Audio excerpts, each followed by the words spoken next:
Welcome to Verses and Visions Creative Conversations, where creativity and purpose meet to inspire and uplift. I'm Cassidy Beck, your host, here to explore the stories of artists, dreamers, and changemakers who are walking in faith and using their unique gifts to make a difference. Each episode is a reminder that your vision, paired with God's purpose, can transform the world around you. I am so thrilled to be talking to our guest today. This is Lisa Mangum. Thank you. Lisa Mangum has worked in publishing for more than 25 years. She is the managing editor for Shadow Mountain since 2014 and has worked with several award-winning and New York Times bestselling authors. Lisa is the author of 4 national best-selling YA novels, the Hourglass Door trilogy and After Hello, several short stories and novellas, and a nonfiction book about the craft of writing based on the TV show Supernatural. Her most recent book, Write Fearless, Edit Smart, Get Published, a masterclass for fiction writers, was released in November 2024. She regularly teaches at writing conferences across the country, as well as hosts Writing Weekend twice a year in Capitol Reef National Park. Tell us about your writing weekend near Capitol Reef. It's done through UVU, Utah Valley University, with their continuing education program. So twice a year, I go down with a group of students and some people from UVU to Capitol Reef, and we stay inside the park. We're off-grid, surrounded by the mountains, and we get to write all weekend. I teach some classes, and I do one-on-one critiques with every student that comes, and I edit some pages of their book. The meals are provided, and we stay in the field house. Capitol Reef is also a dark sky park. When the weather is good, on Friday nights, we pull the telescopes out and we look at all the constellations and the planets and the stars, and the ranger tells us the stories of how they came to be. That is incredible. What an opportunity for the students to go. And I think how magical to be surrounded by such beauty and also have access to a master.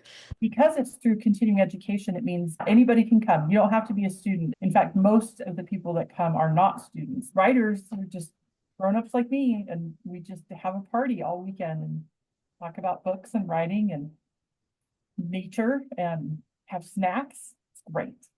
How does one that might be interested find out more information about that? On the UVU website, their continuing education link will have when the registration is open for the November, they'll post it there. And then I usually post on my social channels on Facebook and Instagram to say, hey, registration is open. Here's the link. Here's where you can sign up. I'm still waiting for confirmation on which weekend in November we'll be able to go to the field station. I'm hoping it'll be the 3rd weekend, but we have to see if we get that spot. It might be the 2nd weekend. That's incredible. So from your perspective, though, is it a little intimidating because it's for a weekend that just strangers that you're going to be spending a weekend with? Many of them are repeat customers. Oh, yes. So, I've had a lot of people come 4 or 5 times. So I remember the story that they've been working on, and I have the history of it. So when they send me new pages or they've got a new problem, I'm like, wait, I seem to remember that the story was like this and this. So maybe that means the solution to your problem could be this and this. So that's been really fun to keep track of these stories and these characters and these authors from repeated visits. By the end, we've all networked, we've all exchanged information. It really becomes a community as well. So I've loved it. That's incredible. You're saying you do this twice a year. You read a ton probably in between, and then 6 months go by, and then you can remember. That is incredible. Yeah, there are a handful of people that have come enough that when they sign up again, I'm like, oh, good, I get to read more of their story. And I remember the conversations and where we left off and their voice and their style. And it's really fun because as an editor, I'm working on 12 to 14 projects at any given time. And I have to keep them straight. I have to know that, okay, this one's in editing, this one's in corrections, this one's getting ready to go to press. And so I just have a little bookshelf in my brain where I just put the book on the shelf and then I take it out and I'm like, let's work on it. And then I put it back and let's take the other book out and work on that and put it back so that I can keep track of everything that's going on. How many authors are you working with? Oh, I'm actively working on 8 projects, but then I have probably 2 or 3 additional projects that are going through approvals, or that I'm working with an author or an agent to get things ready to move to the next stage where I will actually do developmental editing or copy edits on them.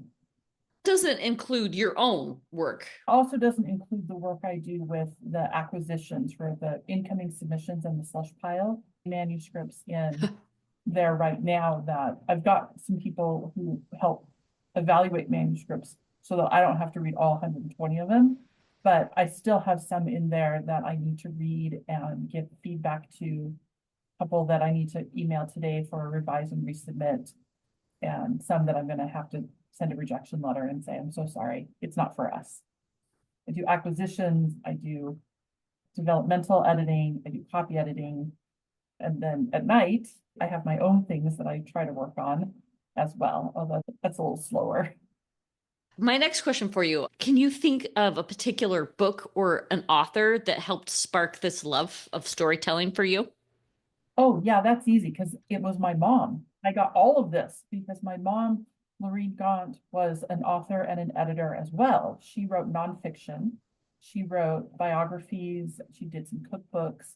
And so I grew up knowing that being a writer was a thing people did. And then when I was in middle school, she went to work at Ensign Magazine and was eventually the assistant managing editor for 30 years at Ensign Magazine. My mom really was the one who showed me the way and paved the path for me, books and stories endlessly. And so much of what I know now and applied to the manuscripts I work on and the authors that I work with comes directly from things that my mom taught me.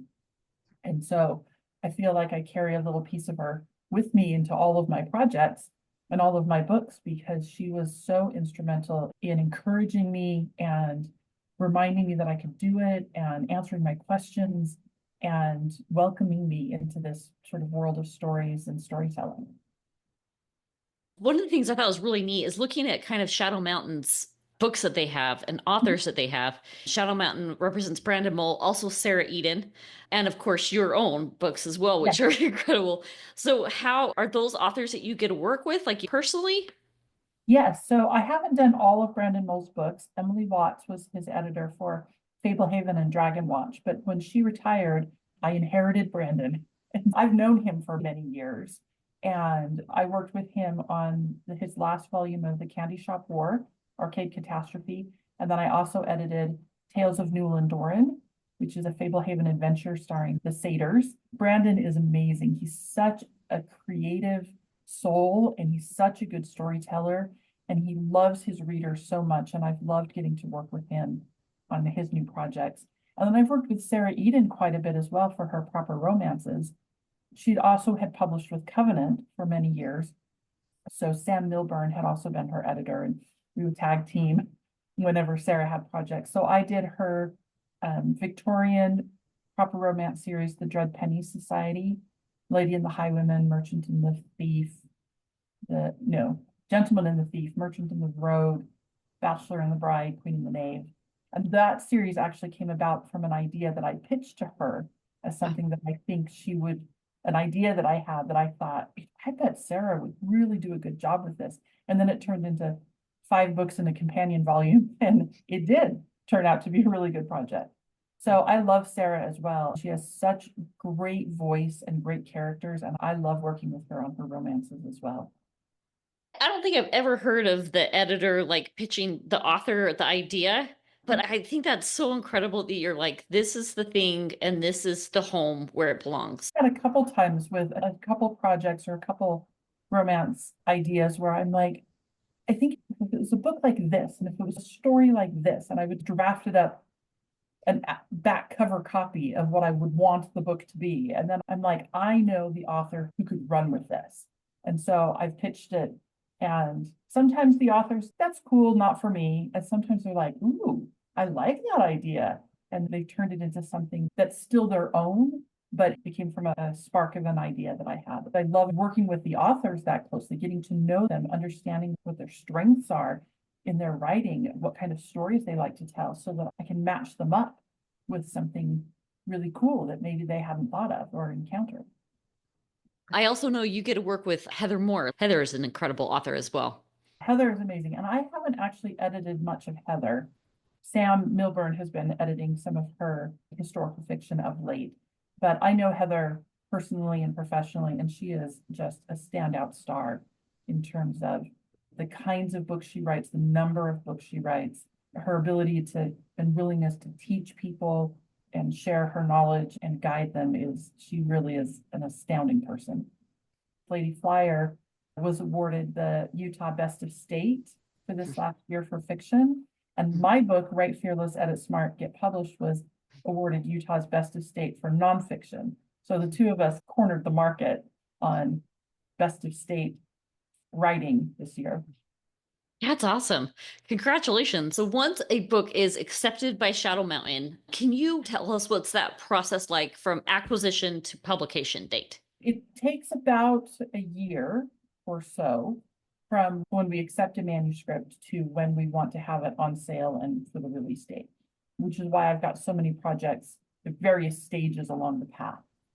The approval and acquisition process could actually, that time can vary from months, weeks, months, years, sometimes to actually get that done. But once we've accepted a manuscript that we want to publish, it goes through a series of approvals. It goes to our editorial team and marketing and sales for our pitch meeting to be like, this is the idea, this is the manuscript, this is who the author is, this is why we want to do it, this is all the things that we know about it. And we get buy-in from sales and marketing to say, yep, sounds good. Then it goes to another meeting where we care about how much it's going to cost to publish the book. The financials, where we look at how many pages will it be, what's the cost, how much should we charge for it, who's going to work on it, will it need illustrations, like all of that kind of nuts and bolts kind of thing. Once we get the green light where they're like, yep, looks good, all of the numbers work out, then we are ready to put it on the schedule and assign an editor if we haven't already been working with somebody on the team. And from then we do the first round of edits, which is developmental edits. We may have done some of that during getting the reviews, but then I will always do a thorough developmental read where I'll mark anything that I think needs to be changed, plot problems, character arcs, making sure the themes are clear. Then when it comes back in, I'll do the line edit and the copy edit, where then I'll look at, do I need to cut 5,000 words out of this book? Or where do the commas go? Like, it's all the capitalization correct? And so I'll do that pass for line edits and copy edits. At that point, then the author will review the edit, and we may go back and forth a couple more times, resolving any questions or concerns that have come up. Then at that point, we're ready to do advanced reading copies, ARCs. And so we'll do a very quick paperback print run of the book for sales and marketing to take out and to start getting reviews from Publishers Weekly or Kirkus or School Library Journal. And that ARC, we want to have out 6 months prior to the release date so that there's plenty of time to get into the market and get the job done for the advance praise. Then so while that's happening, then we do a proofread on the book, one last read through to make sure there aren't any other typos as best as we can. And then we check it one last time to send it to press. And then right now, books are at press about 18 to 20 weeks, all told, between printing and binding and then shipping it back to the warehouse and then turning around and shipping it out to the stores for consumers to buy. So there's pockets of really intense activity between me and the author. And then there are periods where we're just waiting for something else to happen. We're waiting for corrections to come in. And then there's a flurry of activity. So I'm always weaving in between projects. Sometimes I'm editing this book while the other one is out at proofreading and I don't have to worry about it. And then we'll switch and I'll send that one to proofreading and the new one, the other one will come back and then I'll work on that one again. So that's how I juggle all of the different titles. But it's a lot of fun. I usually try to have about 4 to 6 months to really like get all the editing and the production part of it done. And every book has its own personality. Some books are a little bit more obedient than others, and they just follow the path without fuss. And then there are some books that are like, I'm going to have timeline problems, and I'm going to suddenly have a plot hole that you didn't notice until you really dug into it. It's always a living, breathing process. So I feel like what's so incredible, a lot of things about you, Lisa, is I know that you do a lot of classes, but my question for you is I just haven't heard of a lot of editors that also are authors because I feel like those are two very distinct skill sets. As you're teaching, are you teaching from an editor's perspective or an author's? They are very different, but they are also very similar. The Venn diagram of being an author and being an editor has quite a bit of overlap.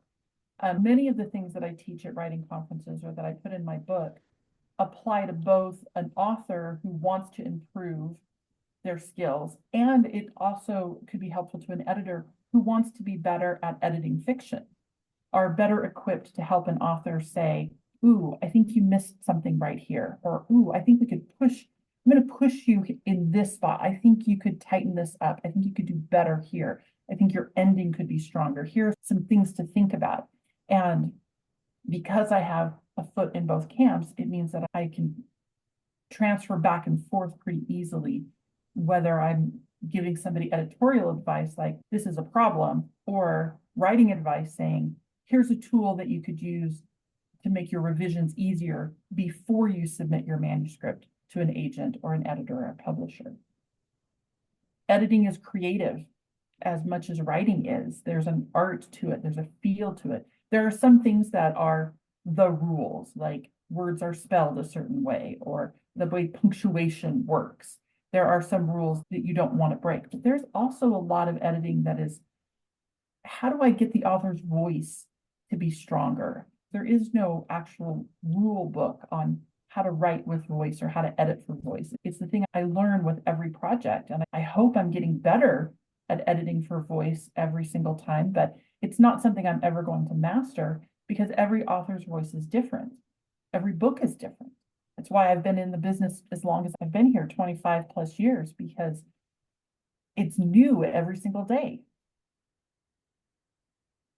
I love it so much. One of the things I like to talk about, I think as an author, you get rejection frequently, and that's something that you just have to deal with. Doubt and rejection is just part of it. It's like the fine print on becoming an author.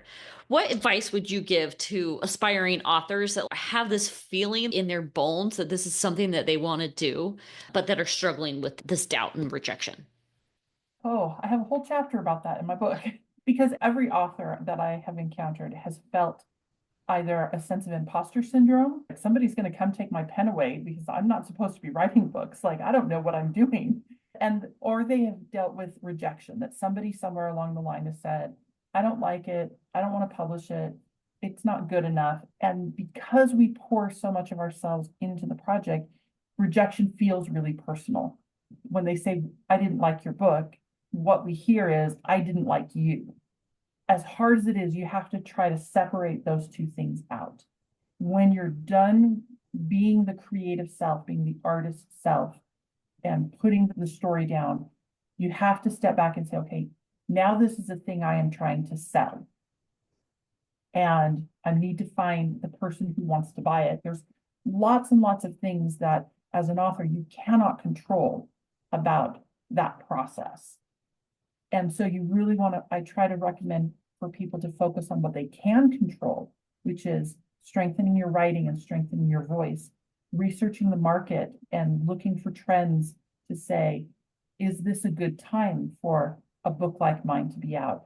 Honing your marketing pitch and your taglines so that when the editor or the agent or the publisher says, hey, what's your book about? That you immediately have something interesting to say. Those are things that you can do to help arm yourself so that when the opportunity arises, you can talk about your book passionately and convincingly and make it easier to sell the book to somebody. Most of the time, rejection letters fall in the camp of it's not you, it's me. That there's some reason on the publisher side that it just isn't going to work. It may be that the writing is not strong enough. It may be that we've already got 6 romances on the schedule and we don't have room for a 7th, but maybe another publisher does. You have to put your salesman hat on.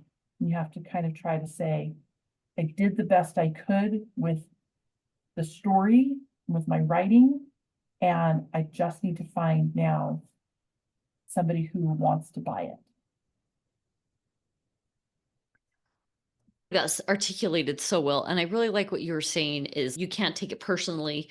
You put yourself out there. Now it's time to put on a different hat. Let another aspect of your personality kind of shine. I think it's really important to remember that sometimes nobody might buy the project, but that doesn't mean you shouldn't have written it. I am a big believer that there's a story to be told, and you are the one who can tell it. Hey, Verses and Visions family. If you're on a journey to bring your God given visions to life, whether you're an artist, entrepreneur, or simply someone ready to take the next steps towards your dreams, I've got something just for you. Join the Sage Verse Publishing newsletter. It's packed with encouragement, practical insights, and strategies to help you stay focused, overcome challenges, and build role momentum. Let's walk this path together. Sign up today at sageversepublishing.com because your vision matters, and I'm here to help you make it happen. Let's talk about the original soda beer's drink, apple beer. If you know, you know, and if you don't, well, you're in for a treat. Apple beer is a crisp, refreshing drink that's been a family favorite for generations. It's non-alcoholic, smooth, and packed with that perfect apple spice flavor. Whether you're sipping it solo or sharing it with friends, it's always a good time. It's more than just a drink. It's tradition. It's community, and it's about savoring the simple joys in life. So next time you're looking for something special, reach for an apple beer. Now available on Amazon.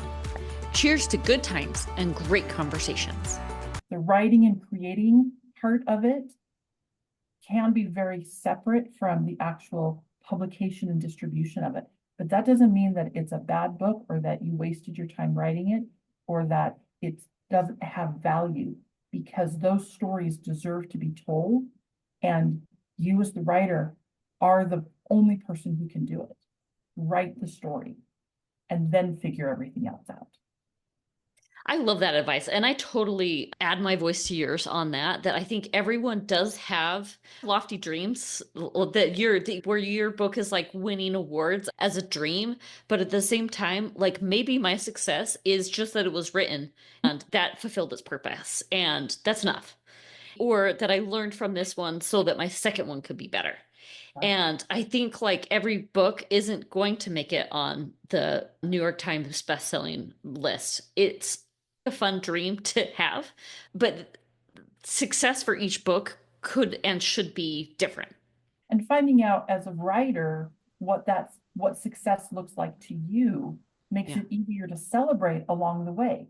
I think sometimes as writers, we think that the only acceptable time to celebrate is when the contract is signed, or when the book is available, or when it makes a certain list. But I think we should celebrate like when you finish writing a chapter, or when you work through a problem that had been keeping you up at night, or when you were like, oh my gosh, this sentence that I wrote, that felt good. We should be celebrating all along the journey, because that's part of why we're writing it down, is to go on this journey. Success is happening right now. It's happening every day. Every day you work on your book, every day you think about it, every day you learn something new or read something uplifting.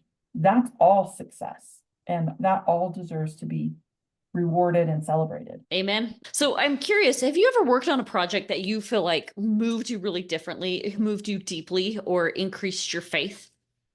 Yes, there's a book that is coming out this fall. It's an art book, a coffee table book called Expressions of Jesus. And it has more than 100 artists from all throughout time and all from around the world who have painted or illustrated portraits of Jesus. And working on that book was super intense because the timeline was very short, but I also felt like it might be the most important book that I've ever done in my career. It is amazing. It is beautiful. The images in there are stunning. They are so wildly different from each other. There's scriptures and quotes that go along with some of the images. And I got to help pick what some of those were and matching them up to find like just the right scripture to go with this particular image. I'm very excited for people to see it when it comes out. It's going to be a beautiful hardback book. I'm honored to have been able to work on that because I got to spend all that time and all those days immersed in a project that celebrated the life and love of Jesus Christ. That's incredible. And I think to speak to your point, I had an artist that was on the podcast and she was talking about how difficult it was. Like she wanted to do a book about Jesus and she wanted to draw Jesus. And there are like countless depictions of him, but she hadn't done it. And so it was like that personal touch that you're going to bring, that artist is going to bring to the paper. What an incredible, impactful project. That's awesome. Yeah. So it'll be out this fall 25, and you'll be able to buy it wherever books are sold. Heather Ward, who was one of the designers on the book, said something that I've thought a lot about. She said, you don't want to draw Jesus unless you love Jesus. And so that book is full of people who love Jesus Christ and who wanted to express that through their art. And you can't help but feel that as you turn the pages, and image after image, depiction after depiction from all over the world. That's one reason why I feel so strongly about the book, because you can't flip through it without feeling that love. Right now, it feels we all could use a little bit more of that feeling in our life. 100%. Yes, I'll definitely be looking for it. It just sounds absolutely incredible. Okay, so for people that are feeling this desire to get it on paper or to draw the pictures, what is one step that you would say that people could take? I think the first step is to carve out some time that you can dedicate for just that creative process. And it doesn't have to be a lot of time. Maybe it's 15 minutes, maybe it's a half an hour, maybe you just say Saturday from 2 to 3, like whatever it is, whatever it fits into your schedule and into your life, where you will be able to close the door or sit down or go to the coffee shop or whatever it is and say, this is time that I've set aside for me to do this project. Give yourself permission to do it, because it is so easy with everything that is going on to say, I'll do it later, or now's not a good time. And so finding that space and tucking it in where you can, and then honoring it. I'm not scheduling meetings. It's on the calendar. This is the time that I have for me. And then when you are in that space, when you're in that time, it's okay to play. It doesn't have to be that you're sitting down and writing the next great American novel in a half an hour. You're sitting down and you're going to play. You're going to write a scene that feels fun, play with words, or you're going to describe something, or you're going to record the conversation that's in your head with these characters. And maybe it'll end up in a book, maybe it won't. But if we remember how much fun it is to create and how much joy we can get from the play of it, I think it's much easier to continue to do it. And it feels less intimidating than to have to say, the next thing I write has to be perfect, because it doesn't. It just has to be on paper. It just has to exist. So those 2 points are so important. And I definitely agree, like the consistent effort. It doesn't have to be like long. It's funny, I'm working on Duolingo right now, and you can set like the time, and it is like literally 15 minutes every day. And it is amazing just that consistent little effort, what it can contribute and amount to. And the second one that you were making, make it fun. Like it doesn't have to be work. It doesn't have to be like, okay, I got to do this because I said I was going to do this. And so I'm going to sit down and do it, just to bring that joy and to be able to feel like alive through this process. I really like those points. I Please. will admit there are times where I've set aside time and it gets to that and I'm like, I'm not feeling it. I don't want to play. I don't want to do anything. I want to sit and watch TV, or I want to take a nap. Spoiler alert, that counts too. Exposing yourself or consuming other really good media, other really good stories, that counts too. Because sometimes a 20-minute nap is the best thing you can do for your writing. Sometimes watching a movie that inspires you, or that sparks an idea, or that does some element of storytelling so perfectly and beautifully, can teach you how to do that in your own book. It isn't always just about the number of words you put on a page in a given amount of time. It can be, but it doesn't have to be only that. I've taken a class from you before because you do teach at a lot of conferences. I've definitely seen like the live critique, and it is amazing. It is really fun to see. It is like watching an artist at work, and it is a very fun thing to see. One of the classes I was talking about storytelling as an art form, and that it isn't just books that uses storytelling. So my question to you is, where else have you seen storytelling elements? Oh, they're everywhere. I think they're in music. I think it's in movies. I think a painting can tell a story. I think a sculpture can tell a story. I think conversations that we have with each other can tell a story. I think it's everywhere. And I say that because the hero's journey, that sort of classic monomyth that Joseph Campbell codified, is about leaving a place of comfort, moving into the unknown, coming up against obstacles and struggles, having a revelation that changes you, incorporating that change into your life, and then returning back home with a boon. And that is writ large life experience. We've come to earth into a new place. We have troubles, we have trials, we have joy, we have change. We try to become a better person. And then eventually we return back improved with knowledge or gifts that we didn't have when we started. And so that cycle is embedded in our DNA. It's how we are built. It's how we are, and I think that's why we resonate to it in all the places that we see it.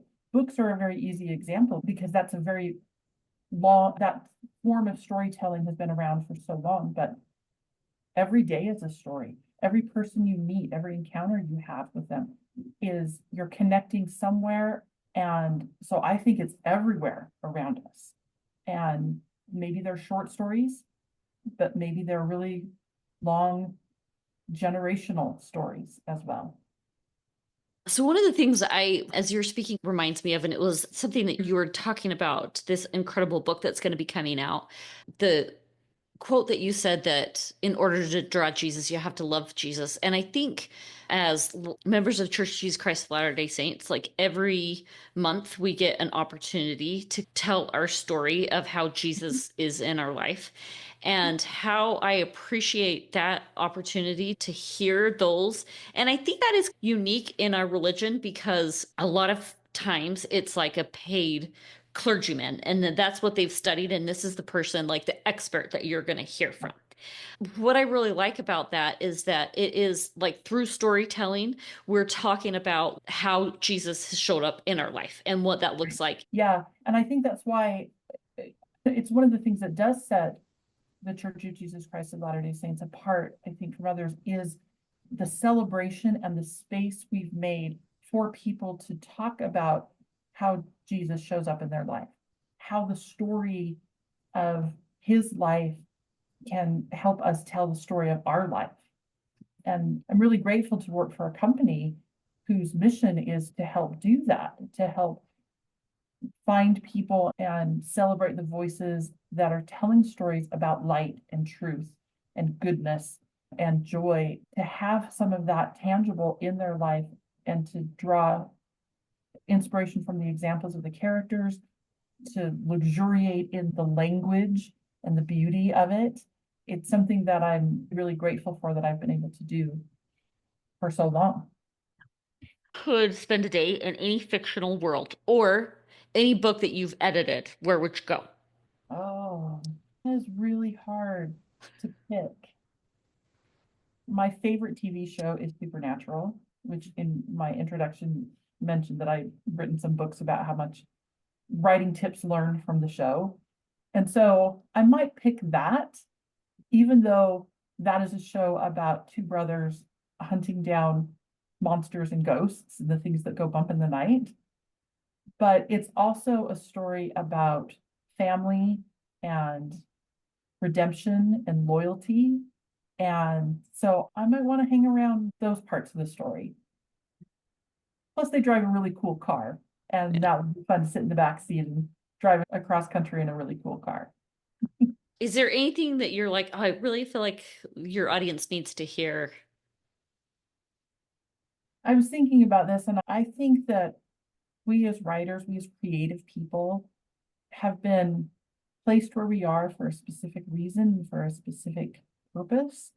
And that is to share the art and the talent that we've been given to help those around us, to help bring light to the people around us.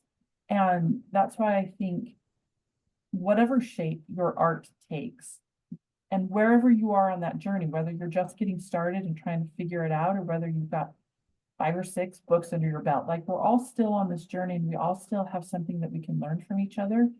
And I think as artists, I have seen this happen where the people ahead of us on the journey are so willing to turn around and extend a hand to say, I can help you.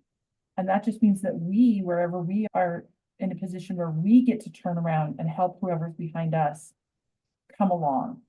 And in that way, we all continue to move forward with what we're trying to do and what we're trying to say and improve our skills and find joy on the journey with each other.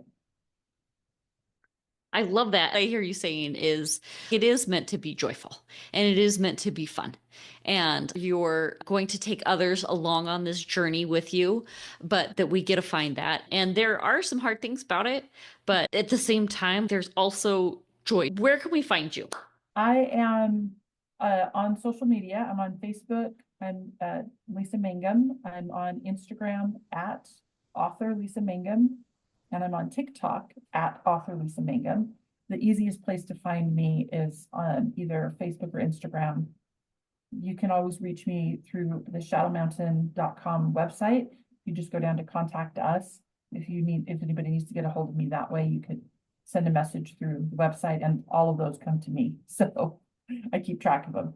So that's one way to reach out to me as well. And then I'm often out and about teaching at writing conferences or doing other kinds of events. So, my last question, do you feel like it makes a difference how people submit their work to you? Sometimes you'll take pitches at a conference. So, if you see someone face to face, or if you see their work like via a slush pile, does that make a difference? It can, especially if it's somebody that I've met at multiple conferences or we've had conversations and I can put a face to the name and I'm like, oh yeah, I met that person. I remember talking to them at this place or about this project. But there have been plenty of manuscripts that come in from people I don't know, that I've never heard of, and I read their story and I'm like, 100% yes, this is the thing. It's why I love the slush pile. I love finding those diamonds in the rough. I like finding the story that I wasn't expecting. I like meeting the people I haven't met before. That can be really helpful, but it is certainly not a requirement. The requirement is tell me the story that I'm going to love. Really having a strong story. So, whether it's in person Yeah. or the conference, thank you so much. This has been so fun. I So, appreciate you being here. thanks for the questions and what a great, fun conversation. Thanks for tuning in. Until next time, keep creating, keep dreaming, and keep bringing your visions to life.